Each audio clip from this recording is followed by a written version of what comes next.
Welcome to Thinking Thursday. Last week we spoke a little bit about the lateral position at the baseline. Today we're going to look at our positioning while sort of transitioning to net and when at the net. So the first one here you can see is we're sort of transitioning to net from the baseline. So it's almost like we've hit a forehand down the line from the baseline and decided to go in, sneak in, try and intercept and try and hit the volley.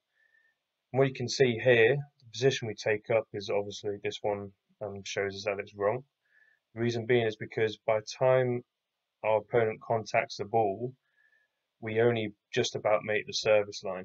Okay, so normally we're sort of told, or you hear, follow the ball and so on. However, if you only make the service line and you then take a big step to the left and a big step to the right, you'll actually see that the best middle to cover most of the court is in the middle. Okay, going back to this one here, you can see we cover A very well, but we're nowhere near B, so we leave open a wide angle for our opponent. And if our opponent is smart and looks at our positioning, they'll choose the right ball and they'll hit into the space. So this is why we go into the middle when we just make the service line to give ourselves a chance to cover all angles and all areas. Now, when we're looking at approach from sort of the mid-court, three-quarters, obviously we get closer to the net. So now you can see here that our position is further up the court, so sort of three-quarters in between service line and the net, and that marker B is sort of moved up. So now we're able to sort of cut the angle. We move forwards, cut the angle, which now means that our position moves slightly to the right of the center, again allowing us to now cover marker A and marker B. And again, you'll always leave a little bit of space and gap because it's hard to cover all the areas, but we cover as much as we can by getting into that best position. Looking at the movement whilst we're sort of at the nets, this is sort of your second volley.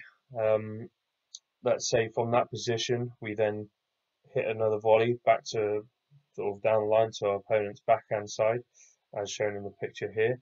We would then stay in that position. So again, so that we cover those best areas. We can cover A, we can cover B, cut across, cut the angle as much as possible. So when we hit to the same side, we basically follow that ball and stay on the same side. If from that same position we decide to hit, say, a forehand volley cross court, we then have to move our court positioning. So now we move over to the left-hand side, so slightly to the left of the centre, again putting us in that best middle. Now again, we're in that best position to cover marker A and marker B.